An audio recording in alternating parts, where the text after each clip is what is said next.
When did a teacher's lesson go way too far? My teacher forced me to disobey her one rule so she could fail me. If you are not seated when the bell stops ringing, you are absent for the entire day. Julian raised his hand from the third row. His voice cracked slightly. What about emergencies or plan better? The silence that followed felt like the moment before a car crash. You see it coming but can't stop the momentum. Ellison walked to her desk and pulled out a thick stack of papers. Policy amendments typed on official district letterhead. New procedures that turn teachers into judges. She read each clause like she was handing down prison sentences. No parental notes accepted for tardiness. No medical exemptions processed day of. Midterm exams missed due to tardiness receive automatic zeros with no makeup opportunities. I watched my friend Riley calculate disaster in her head. Her bus ran late twice a week because the driver stopped for coffee. One unlucky morning could crater her entire semester. The wall clock ticked past 8:52. Ellison's eyes followed the second hand like she was timing a bomb. This policy takes effect immediately. Tomorrow morning I suggest arriving early. She smiled at us then. The kind of smile that says the game just changed and only one player knows the new rules. My scholarship applications sat in my backpack. Perfect grades for 3.5 years. College acceptance letters that mentioned my academic consistency. The state merit scholarship required maintaining a 3.8 GPA through graduation. 1-0 would make that mathematically impossible. Sarah Ortega sat 2 rows over. Straight A student since freshman year. Her MIT application was pending. A single blemish could shift her from acceptance to waitlist. Behind me, David Rodriguez breathed too heavily. His family was counting on his academic scholarship to afford college. No backup plan existed if his GPA dropped. Ellison gathered her papers while we filed out in unusual silence. The normal post-class chatter died completely. No one discussed weekend plans or complained about homework. We moved through the hallway like survivors leaving a disaster zone. 3 days later, the hallway outside room 237 looked like an airport terminal during flight delays. Students camped on the linoleum floor with backpacks as pillows, coffee cups cooling in their hands, portable chargers snaking between bodies. I arrived at 6:50 a.m. and counted 15 people already waiting. The earliest arrival had been there since 6:30, wrapped in a winter coat and studying chemistry flashcards. Ellison's classroom door stayed locked until 8:35 exactly. She'd walked past us twice during her morning routine. First trip carried her coffee and gradebook. Second trip involved the copy room and whatever mysterious preparations she performed there. Each time she'd nod approvingly at our lineup. Good planning, she said to no one in particular. My daily schedule collapsed around the new reality. Lunch shortened to 15 minutes of inhaling cafeteria food. Drama club meetings skipped entirely. The part-time job at Miller's Hardware shifted to weekends only. Everything sacrificed to guarantee an 8:49 arrival in Ellison's classroom. Riley showed up at 7:20 with printed backup routes. 3 different bus schedules color-coded by reliability. Her mom's work number programmed into speed dial for emergency rides. The group chat shared weather alerts and traffic updates in real time. Someone posted construction notices that could delay the 42 bus route. Another kid mapped every bathroom between the parking lot and Ellison's door. We turned academic survival into a precision science. By Monday, half the senior class had modified their entire lives around one teacher's power trip. Parents adjusted work schedules to provide backup transportation. Students quit jobs that ended too late the night before. Study groups moved to early morning sessions in the hallway outside Ellison's room. Ellison had trained us to fear time itself. Tuesday morning arrived with the promise of our calculus midterm, the test that would determine 40% of our quarter grade, the exam that could make or break scholarship eligibility. I sat against my usual spot on the wall at 7 a.m., earlier than normal because midterm anxiety had destroyed my sleep schedule completely. Ellison unlocked her door at exactly 8:35. The stampede was quiet but urgent, 20 bodies flowing through a single doorway, everyone claiming their assigned seats. She arranged papers on her desk while we settled in, the same morning ritual she'd performed for 15 years. Coffee cup positioned at 2 o'clock, red pen uncapped and ready. But something felt different today. She kept glancing at the wall clock, checking her watch, like she was waiting for a specific moment to arrive. The rest of us had learned to read her moods. The way she tapped her fingers meant pop quiz. Aggressive paper shuffling meant someone was about to get called out for late homework. This morning she seemed focused, almost excited, like a hunter waiting for the perfect shot. At 8:42, Ellison looked directly at me and smiled. I need 5 extra exam booklets from the copy room right now. Everyone already had a booklet on their desk. The midterm materials had been distributed yesterday afternoon. We'd all checked our supplies twice. Extra copies made absolutely no sense. But arguing with Ellison was academic torture. I grabbed the hall pass and headed for the door. The plastic felt warm from nervous sweat. The copy room sat at the far end of the building, past the main office with its secretary who never looked up, around 2 corners through the science wing, down a hallway that smelled like industrial cleaner. The machine was already running when I arrived, someone else's job feeding paper into the copier. The progress display showed 127 copies remaining. I waited while it collated and stapled with mechanical precision. Each sheet took an eternity to process. 8:44 showed on the wall clock, then 8:45, then 8:46. My chest started to feel tight. Ellison's class began in 4 minutes. The walk back would take at least 3 if I moved fast. The copier finally finished with a satisfied beep. I grabbed the warm booklets and ran. The hallway stretched longer than usual. My footsteps echoed off empty lockers. Every second felt like betting against time itself. I reached Ellison's door at 8:49 exactly. Turned the handle with confidence. Locked. Through the safety glass with its wire mesh pattern, I could see inside. Ellison standing at the front of the room. 23 students bent over their desks in perfect silence. The midterm had already begun. I knocked on the door with my knuckles. Sharp, urgent raps against the glass. Ellison looked up slowly, made direct eye contact with me through the window. Her expression showed no surprise, no concern, no recognition that anything unusual was happening. Then she turned back to her students like I was invisible. I knocked again, harder this time. My fist against the door frame created hollow sounds that echoed down the empty hallway. Ellison walked to the whiteboard and wrote the time in large numbers. 8:50. The bell rang immediately after. Her voice carried through the door in measured teacher tones. You have 90 minutes for this examination. Show all work clearly. I stood in the hallway holding 5 exam booklets nobody needed, watching my classmates take a test that would determine my entire future. The door stayed locked. I walked to the main office in a daze. My footsteps sounded different now, heavier, like I was carrying invisible weight. The secretary looked up from her computer screen with mild interest. I explained the situation as clearly as possible. The errand, the timing, the locked door, the test I couldn't take. She listened with growing confusion. Her eyebrows drew together like she was solving a puzzle with missing pieces. That seems very unusual. Let me call down there. She She dialed Ellison's extension and let it ring 12 times. Each ring felt like a countdown to academic disaster. No answer. Teachers don't typically answer their phones during examinations. You'll have to wait until the period ends. But I can't miss this test. It's worth 40% of my quarter grade. I understand your concern completely, but district policy is very clear about tardiness. The irony hit me like physical pain. Policy was being used to justify what policy had caused. I asked to speak with the principal. Mrs. Garcia was in a district meeting until noon. The assistant principal was handling a disciplinary issue. The guidance counselor was at a conference. Every adult who might help me was conveniently unavailable. I spent the next hour sitting on a plastic chair that squeaked every time I shifted position, watching the office clock tick past my academic future. Other students began finishing early around 9:45. They slipped past me in the hallway with expressions that said everything. We saw what happened. We know what she did to you. But seeing and proving are completely different things in the adult world. Julian stopped by the office on his way to second period. That was completely unfair, he whispered. Did you finish? Yeah, but I kept thinking about you stuck out here. Sarah Ortega appeared next. Her face was pale from test stress. Ellison sent you away on purpose, she said quietly. Can you prove that? We all saw it happen, but I don't know if that matters. More classmates trickled past. Each one confirmed what I already knew. Ellison had engineered my absence, created a situation where following her instructions guaranteed breaking her rules. But adult authority doesn't operate on student testimony. At 10:20 exactly, Ellison's door finally opened. She appeared in the doorway like nothing unusual had occurred. Her hair was still perfectly arranged. Her expression remained calm and professional. Students filed past her carrying completed exams. Some looked at me with sympathy. Others avoided eye contact entirely. Ellison waited until the hallway cleared completely. Policy is clear, she said in the same tone she used for lesson instructions. The bell determines attendance status. She held out her hand expectantly. I gave her the 5 exam booklets I'd been carrying for 98 minutes. The booklets she'd never needed in the first place. But you sent me to get these. I was following your direct instruction. I have no recollection of sending anyone anywhere. The lie was so blatant it took my breath away. Delivered with the confidence of someone who knew their word would be believed over mine. 23 people saw you tell me to go to the copy room. Students misremember details when they're stressed about examinations. Ellison turned and walked back into her classroom. The door closed behind her with a soft click. I stood in the empty hallway holding the truth that nobody with power wanted to hear. My phone buzzed with a text from my mom, asking how the calculus midterm went,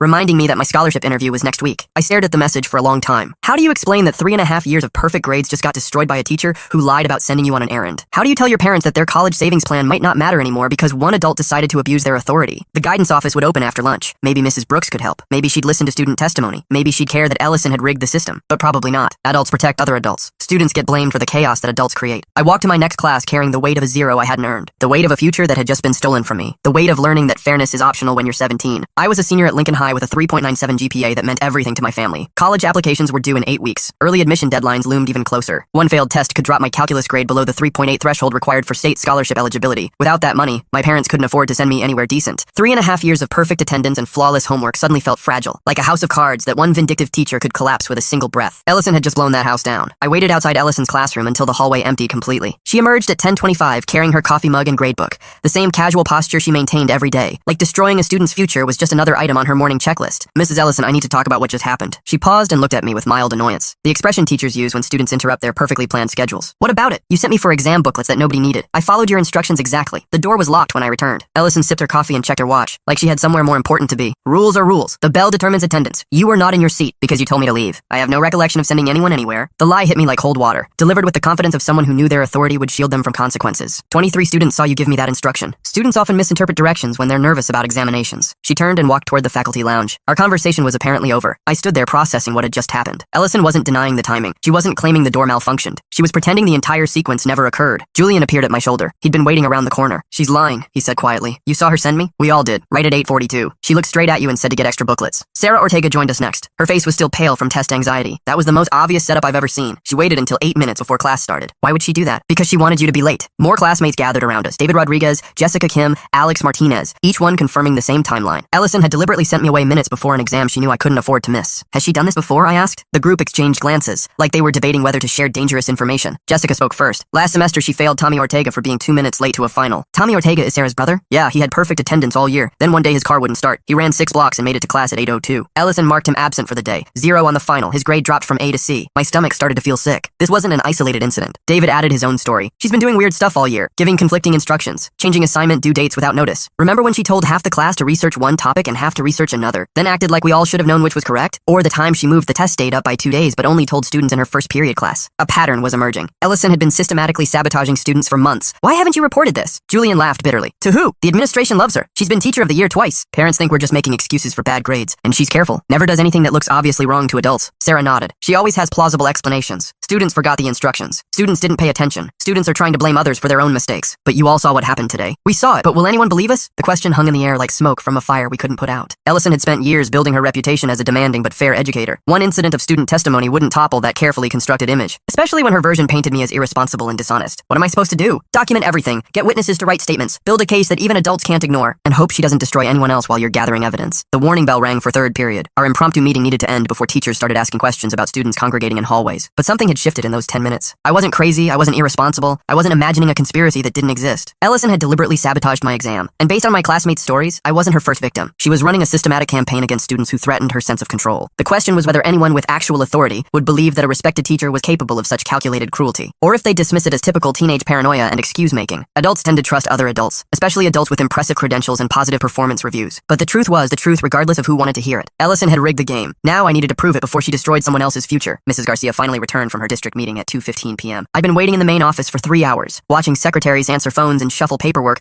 while my academic future hung in limbo. The principal's office smelled like coffee and industrial carpet. Motivational posters covered the walls with slogans about excellence and achievement. The irony wasn't lost on me. Mrs. Garcia listened to my story with the patient expression administrators use when dealing with student complaints, nodding at appropriate intervals, taking notes on a yellow legal pad. I explained the timeline carefully. The errand at 8:42, the copy room delay, the locked door at 8:49, missing a midterm worth 40% of my quarter grade. That does sound frustrating. Let me get Mrs. Ellison's perspective on what happened. She picked up her phone and dialed Ellison's extension. Could you come to my office, please? I need to discuss an incident from this morning. Ellison arrived within 5 minutes, her usual professional demeanor intact. Navy blazer, sensible shoes, reading glasses hanging from a chain around her neck. She sat down across from me like we were meeting for the first time. Mrs. Garcia summarized my complaint without taking sides. A student claimed to have been sent on an errand that caused him to miss an examination. Ellison listened with apparent concern, occasionally shaking her head with what looked like genuine confusion. I'm sorry, but I have no recollection of sending anyone anywhere this morning. Her voice carried the authority of 15 years in the classroom, the confidence of someone who'd never been successfully challenged by student testimony. The examination began promptly at 8:50 as scheduled. All students present were seated and ready to proceed. But I was following your direct instruction, I protested. Ellison turned to face me with the expression teachers use for disruptive children. I understand you're disappointed about missing the test, but I cannot take responsibility for misunderstood instructions. I didn't misunderstand anything. You looked at me and said to get extra booklets. Students often hear what they expect to hear when they're anxious about examinations. Mrs. Garcia made more notes on her legal pad. Her expression remained carefully neutral. Were there any witnesses to this alleged instruction? 23 students saw the entire thing happen. Ellison smiled sadly, like she was dealing with a troubled child who needed gentle correction. Group dynamics can create false memories. When students are stressed, they sometimes convince each other that events occurred differently than they actually did. This isn't a false memory. You deliberately sent me away. That's a very serious accusation. Are you suggesting I intentionally sabotaged your examination? The way she phrased it made me sound paranoid, like I was inventing elaborate conspiracies to avoid taking responsibility for my own failures. Mrs. Garcia intervened before I could respond. Let's focus on solutions.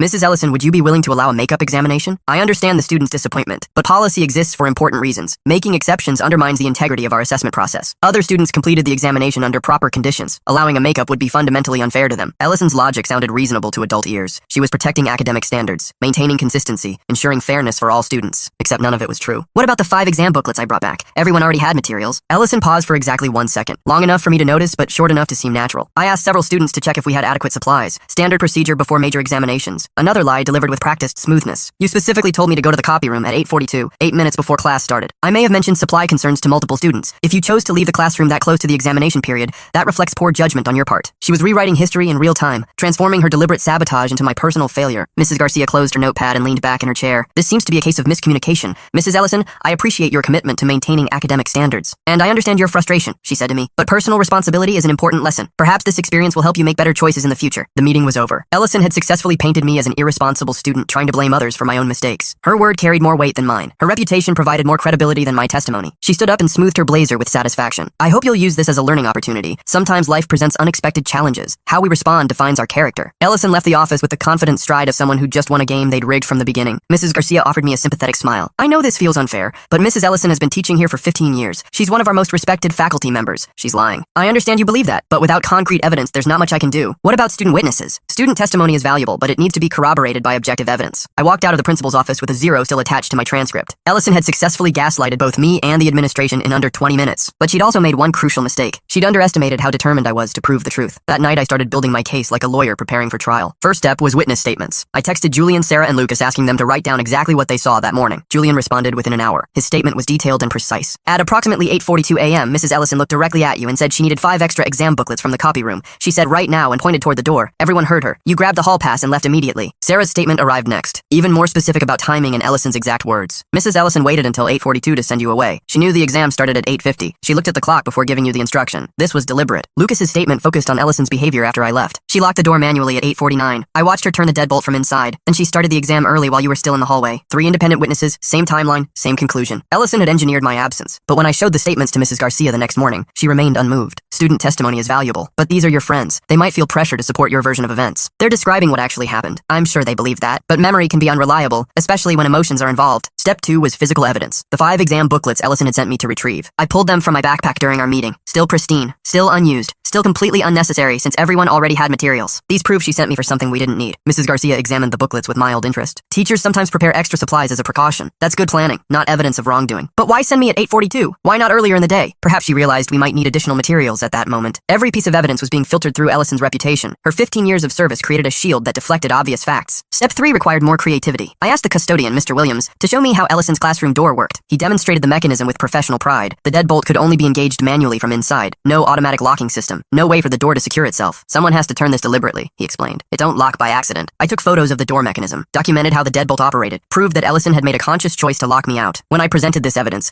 Mrs. Garcia's response was predictably dismissive. Teachers lock their doors during examinations for security purposes. That's standard protocol, but she locked it while I was following her instructions. If you were in the hallway during an examination, the door should be locked. Circular logic. Ellison's action was justified because I was where her action had forced me to be. Step 4 involved filing a formal records request for Ellison's lesson plans. Massachusetts law required teachers to maintain detailed instructional schedules. Every activity needed documentation for state compliance. The lesson plan for exam day showed 90 minutes of testing time. Nothing about supply runs. No mention of sending students anywhere. Either Ellison had failed to document a legitimate activity, or the activity never happened. Lesson plans are guidelines, Mrs. Garcia explained when I showed her the missing entry. Teachers make real-time adjustments based on classroom needs. So she just decided randomly at 8:42 that we needed extra booklets? Experienced educators develop intuition about classroom requirements. I was learning that administrative loyalty ran deeper than evidence. Ellison's colleagues would rationalize anything to protect her reputation. Step 5 came from an unexpected source. My older sister Lisa had graduated from Lincoln High 3 years earlier. She remembered Ellison differently than the current version. She used to be strict but fair. Something changed around 2 years ago. She started getting weird about control. Lisa connected me with her friend David, who'd been in Ellison's class the previous year. She pulled similar stuff with me, he said over the phone. Nothing as obvious as your situation, but she'd give confusing instructions, then blame us when things went wrong. Did you report it? My parents tried. Administration said I was making excuses for poor performance. David's story sounded familiar. Ellison targeting students, then hiding behind administrative protection when challenged. She failed 3 kids in my class for questionable reasons. All of them had been doing well until she decided they were problems. A pattern was emerging. Ellison had been escalating her control tactics for months. My situation was just the most blatant example, but when I shared David's testimony with Mrs. Garcia, she remained unconvinced. That's secondhand information from a disgruntled former student, not reliable evidence. My parents had been watching this process with growing frustration. Dad took time off work to attend our next meeting with administration. 5 pieces of evidence all point to the same conclusion, he said firmly. How much proof do you need? Mr. Peterson, I understand your concern, but we have to consider Mrs. Ellison's exemplary record. Her record doesn't matter if she's sabotaging students. That's a very serious accusation. We need overwhelming evidence to support such claims. Mom had been making phone calls to district officials, school board members, anyone who might listen to our concerns. The responses were uniformly polite and unhelpful. Ellison's reputation preceded every conversation. She's teacher of the year, one board member explained. Parents consistently praise her high standards. High standards don't include deliberately sabotaging students. Are you certain that's what happened? Sometimes these situations involve miscommunication. The system was designed to protect teachers from student complaints.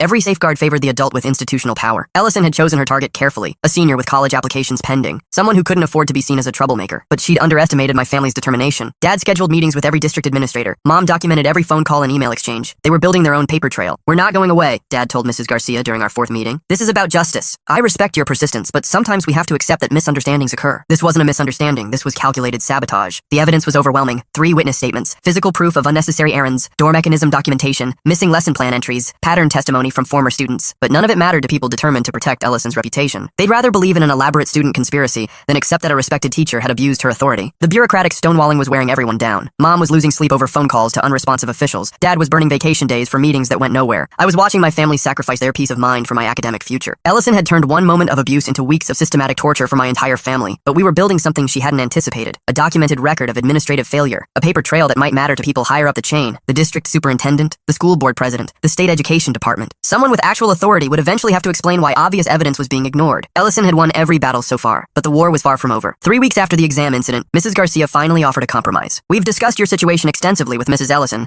She's agreed to allow a makeup examination. Relief flooded through me until she continued. However, the makeup score will be averaged with the 0 you received for missing the original exam. I stared at her across the desk. Averaged? This reflects the reality that you were absent during the scheduled examination period. Because Ellison deliberately sent me away, the circumstances remain disputed. This compromise acknowledges both perspectives. The math was devastating. Even if I scored perfectly on the makeup exam, averaging 100 with 0 would give me a 50. My quarter grade would drop from A to C. That's not a compromise, that's still punishment for something I didn't do. It's the best accommodation we can offer given the conflicting accounts counts. Ellison had won again. She'd destroyed my grade while appearing reasonable to administrators. The news spread through school faster than I expected. By lunch, everyone knew about the makeup arrangement and what it really meant. Some classmates were supportive. Julian and Sarah continued defending my version of events. Lucas offered to retake his written statement for any official who would listen, but others started keeping their distance. I can't get involved in this drama, Jessica told me quietly. I need Ellison for a college recommendation letter. What if she does the same thing to you? I'll be extra careful. Arrive earlier, not give her any reason to target me. Fear was spreading through Ellison's other classes. Students were modifying their behavior to avoid becoming her next victim. David Rodriguez started arriving at 7:30 every morning. Sarah Ortega stopped asking questions during class. Alex Martinez turned in assignments days early to avoid any deadline confusion. Ellison's tactics were working perfectly. She'd created a climate of terror disguised as high academic standards. My parents were burning out from the constant advocacy. Dad had used up his vacation time for school meetings. Mom was making 3 phone calls a day to district officials who never called back. Maybe we should just accept the makeup offer, Mom suggested during dinner. You could still pass the class with a C average instead of an A. That kills my scholarship eligibility. There are other scholarships, other opportunities. I could see the exhaustion in her face. Weeks of fighting an unresponsive bureaucracy had worn down her determination. Dad was still angry but pragmatic. We've proven our point. Everyone knows what really happened. Knowing and admitting are different things. Sometimes you have to pick your battles. The social cost was expanding beyond my family. Word had reached the parent network that we were challenging a respected teacher. Some parents supported us privately but avoided public association. Others whispered that we were troublemakers trying to blame educators for student failures. Ellison's reputation was shielding her from community accountability. My stress was manifesting in physical symptoms. Sleep deprivation from anxiety, headaches from constant tension, loss of appetite during what should have been my senior year highlight reel. College application deadlines were approaching. Early admission interviews were scheduled. Everything that should have been exciting was overshadowed by Ellison's sabotage. You're becoming known as that student, my guidance counselor warned during our meeting. The one who causes problems. I'm the student who was sabotaged by a teacher. That's your perspective. But colleges will see someone who couldn't handle academic pressure. The isolation was getting worse. Former friends worried that associating with me might damage their own relationships with Ellison. Teachers in other departments maintained careful neutrality. They couldn't openly support me without risking collegial relationships. Ellison walked through school with unchanged confidence,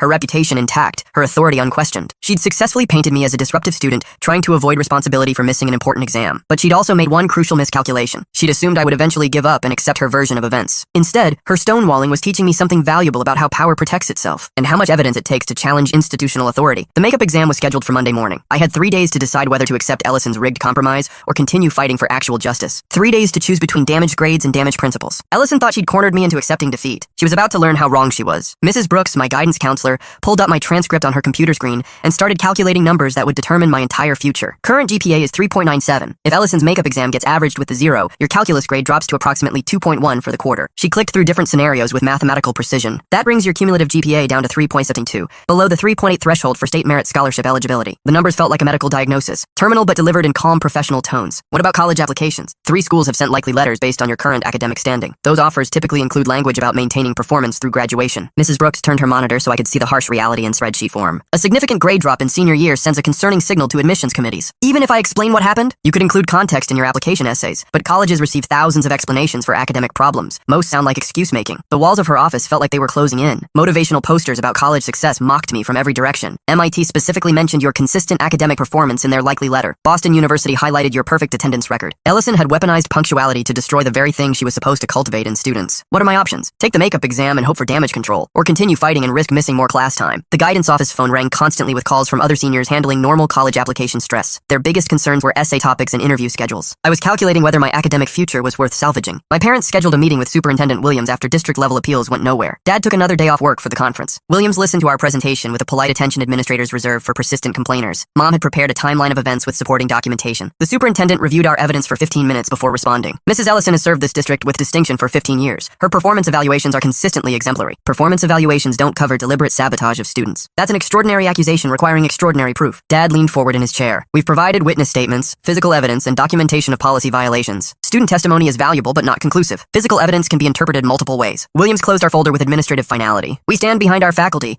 Mrs. Ellison's reputation speaks for itself. What about our son's reputation? His academic future? Sometimes situations arise that test our character. How we respond defines who we become. The same meaningless platitudes Ellison had used to justify destroying my grades. We left the superintendent's office with nothing but confirmation that the district would protect its employee over its students. That evening, my parents had the conversation I'd been dreading. We need to consider hiring an attorney, Dad said quietly. Mom pulled out estimates she'd gathered from education law firms. The consultation fees alone were staggering. $1,500 just to review the case, $5,000 minimum to file formal complaints. We could refinance the house, Dad suggested, and pay legal fees instead of college tuition. The irony was devastating. Ellison's sabotage was forcing us to choose between fighting her and affording the education she'd tried to deny me. Maybe we should just take the makeup exam, I said finally. Absolutely not, Mom replied with surprising force. This is about more than grades now. It's about preventing her from doing this to other students, Dad added, but I could see the strain in their faces. Weeks of advocacy had exhausted their emotional reserves. The financial pressure was adding another layer of stress to an already impossible situation. Ellison had calculated her attack perfectly. Target a student student whose family couldn't afford prolonged legal battles. Create a situation where fighting back was more expensive than accepting injustice. My college fund was sitting in a savings account marked for tuition and books. Now it might go to lawyers and court fees instead. The state scholarship would have covered full tuition at UMass. Without it, we'd need private loans with interest rates that would follow me for decades. Ellison's 5-minute manipulation would cost my family tens of thousands of dollars in the long run. Sleep became impossible. I lay awake calculating different scenarios, makeup exam scores, GPA projections, college application timelines. Every path led back to the same conclusion. Ellison held all the power. Adults protected adults. Students absorbed the consequences of institutional failure. My phone buzzed with text messages from classmates offering sympathy and support. But sympathy wouldn't restore my GPA. Support wouldn't pay for college. Ellison walked through school with unchanged confidence. Her authority intact. Her tactics successful. She'd turned education into warfare and positioned herself as the only one with weapons. The makeup exam was scheduled for Monday. 3 days to decide whether to surrender or find some way to prove what everyone knew but no one would acknowledge. 3 days to figure out how to fight institutional power with student resources. Ellison thought she'd cornered me into accepting defeat. But desperation can be motivating. When you have nothing left to lose, taking risks becomes easier. She'd underestimated how far I'd go to expose the truth, and how creative teenagers can be when adults refuse to listen to reason. Julian and I met at school Saturday morning, with a plan that felt like breaking and entering even though we had legitimate access. The building was open for weekend activities, drama club rehearsals, basketball practice, academic teams preparing for competitions. We walked to Ellison's classroom with purpose that probably looked suspicious to any teachers who might notice. "You sure about this?" Julian asked as we approached room 237. "We need objective proof, something no administrator can dismiss or reinterpret." The hallway was empty except for distant sounds from the gymnasium. Ellison's door stood unlocked since she wasn't there to guard it. I pulled out my phone and started recording. "This is Saturday, November 14th, approximately 10:30 a.m. We're documenting the door mechanism in Mrs. Ellison's classroom." Julian positioned himself inside the room while I stayed in the hallway, the same positions we'd been in during the exam incident. "First test. Can the door lock itself automatically?" Julian let the door close naturally. I turned the handle from outside. It opened easily. Door does not lock automatically when closed. We repeated the test 5 times. Same result every time. The door remained unlocked unless someone made a deliberate choice to secure it. Second test. Manual deadbolt operation. Julian demonstrated the locking mechanism from inside, a thumb turn that required intentional pressure to engage. The deadbolt cannot be activated accidentally. Someone has to choose to turn it. I filmed the mechanism from multiple angles. Close-ups of the thumb turn, wide shots showing the door frame. Evidence that no jury could misinterpret. Third test. Timeline reconstruction. We recreated the morning of the exam. Julian stood at Ellison's desk. I positioned myself in the hallway outside. 8:49 a.m. I returned from the copy room. Try to enter the classroom. I turned the handle and pushed against the door. "Door is locked. Julian, can you show how Ellison would have secured it?" Julian walked to the door and turned the deadbolt with deliberate motion. She had to make this choice. Walk to the door, turn the lock, prevent me from entering. The video evidence was undeniable. Ellison had actively excluded me from the exam she knew I couldn't afford to miss. Fourth test. Timing analysis. Julian stood at the front of the room like Ellison during exam morning. From this position, she could see me approaching through the hallway window. She had time to unlock the door if she wanted to. Instead, she chose to keep it locked. We documented the sightlines from Ellison's desk to the hallway, proved she'd seen me returning, and decided to maintain the barrier she'd created. Final test. Alternative explanations. We explored every possible innocent explanation for the locked door. Security protocol during exams? Other teachers left their doors unlocked during testing periods. Automatic locking system? Our tests proved the mechanism required manual operation. Accidental engagement? The thumb turn was too stiff to activate without deliberate pressure. No innocent explanation fits the evidence. This was calculated sabotage. I ended the recording with a statement for any administrator who might review the footage. Mrs. Ellison deliberately locked me out of an examination after sending me on an unnecessary errand. This video proves she made conscious choices that destroyed my academic standing. Julian and I left the building with 23 minutes of documented evidence that no reasonable person could dismiss. Video proof that Ellison's door required manual locking. Demonstration that she'd seen me returning from her errand. Timeline reconstruction showing her deliberate choice to exclude me. This wasn't student testimony that could be dismissed as biased. This wasn't physical evidence that could be reinterpreted. This was mechanical reality captured on video. Ellison had finally been caught in a lie that couldn't be explained away by administrative loyalty. The door mechanism didn't care about her reputation. The thumb turn didn't know about her 15 years of service. Physics was objective in ways that human testimony apparently wasn't. Monday morning, I would walk into Mrs. Garcia's office with irrefutable proof of Ellison's sabotage. Evidence that even the most determined bureaucrat couldn't rationalize or dismiss. Ellison had built her defense on the assumption that student testimony was unreliable. She never considered that the classroom itself might testify against her. Monday morning, I walked into Mrs. Garcia's office carrying my phone like a weapon loaded with truth. "I have new evidence about the Ellison situation." She looked up from her coffee with a weary expression of someone who'd hoped this issue had died quietly over the weekend. "What kind of evidence?" I connected my phone to her computer monitor and started the video. 23 minutes of documented proof that Ellison's classroom door could only be locked manually. Mrs. Garcia watched in silence as Julian demonstrated the thumb turn mechanism. Her expression shifted from polite attention to genuine concern as the implications became clear. "This shows Mrs. Ellison had to actively choose to lock you out. She saw me coming back from her errand. She could have unlocked the door. Instead, she kept it secured." The video continued with our timeline reconstruction. Every possible innocent explanation systematically eliminated by mechanical reality. "I need to discuss this with Mrs. Ellison immediately." She called Ellison's extension and requested an immediate meeting. No explanation over the phone, just administrative urgency that suggested serious trouble. Ellison arrived within 10 minutes. Same professional demeanor she'd maintained throughout our previous confrontations. But something flickered in her expression when she saw my phone connected to the monitor. "We have new information about the exam incident," Mrs. Garcia began carefully. She played selected clips from our video evidence, the door mechanism tests, the manual locking demonstration, the timeline reconstruction. Ellison watched with increasing tension. Her carefully controlled mask started developing cracks. "I always lock my classroom door during examinations," she said finally. "It's standard security protocol, but you locked it while this student was following your direct instruction. I have no recollection of sending anyone anywhere." The same lie she'd been telling for weeks, but now it was contradicted by mechanical evidence evidence she couldn't explain away. Mrs. Garcia paused the video at the moment Julian demonstrated the deliberate thumb turn required to engage the deadbolt. This mechanism cannot activate accidentally. Someone has to choose to turn it. Ellison's composure was cracking visibly. Her voice carried less authority than usual. Security procedures require locked doors during testing periods. Did you see this student returning from the copy room? I was focused on exam administration. The video shows clear sightlines from your desk to the hallway. You would have seen him approaching. Ellison fell silent. Her usual confident responses replaced by defensive evasion. Mrs. Garcia made a phone call to the district office. Spoke in administrative code that suggested escalation beyond school-level authority. Superintendent Williams wants to meet with all parties this afternoon. Legal counsel will be present. The words legal counsel hit Ellison like physical blows. Her face went pale as the implications registered. This was no longer about student complaints or administrative discretion.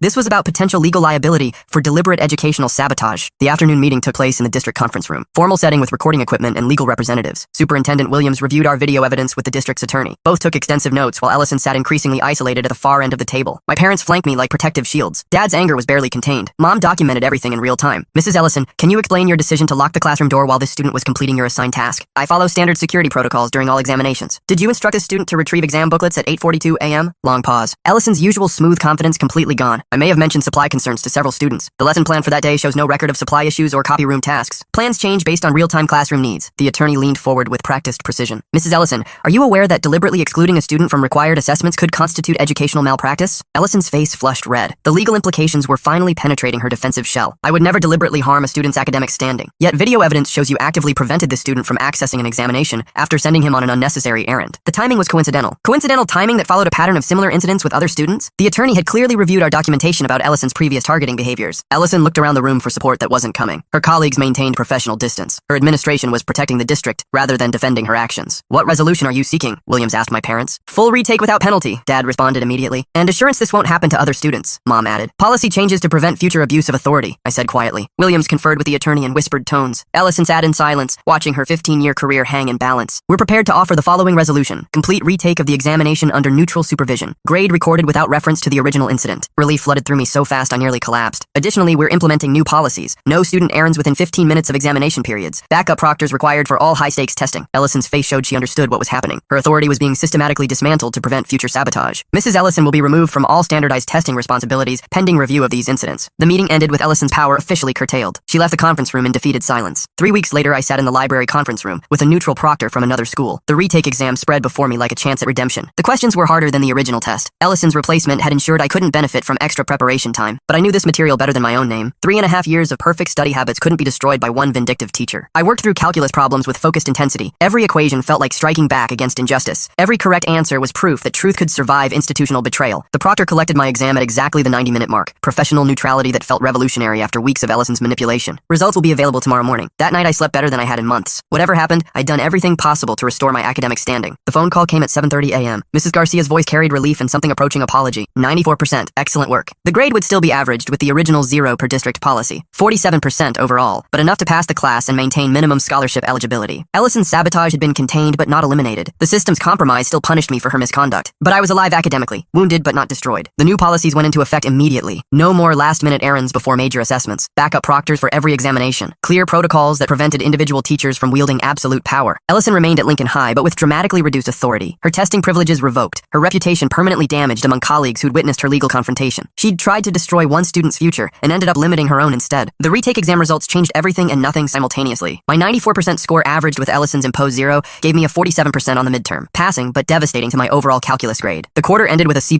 instead of the A I'd maintained for 3.5 years. My cumulative GPA dropped to 3.74, just below state scholarship eligibility. But the district's new policies created lasting change that mattered beyond my individual situation. No student errands within 15 minutes of any examination. Backup proctors required for all high-stakes assessments. Clear appeals process for testing irregularities. Ellison's authority was quietly dismantled piece by piece. Testing responsibilities transferred to other faculty. Supervision required for all her major assessments. She remained at Lincoln High, but neutered of the power she'd abused so systematically. The parent network learned what had happened despite official discretion. Ellison's reputation shifted from respected educator to cautionary tale about unchecked authority. College applications became an exercise in damage control rather than celebration. My guidance counselor helped craft supplemental essays explaining the grade anomaly without sounding like excuse-making. Frame it as resilience under adversity, Mrs. Brooks advised. Show how you fought for justice rather than accepted unfairness. MIT's likely letter was withdrawn after my transcript update. Boston University maintained interest but without merit scholarship consideration. I ended up at UMass Amherst with partial aid instead of full ride opportunities I'd earned through 3 years of perfect performance. Ellison's 5 minutes of sabotage cost my family approximately $40,000 in lost scholarship money, but something unexpected emerged from the wreckage of my senior year. The documentation skills I'd developed while building evidence against Ellison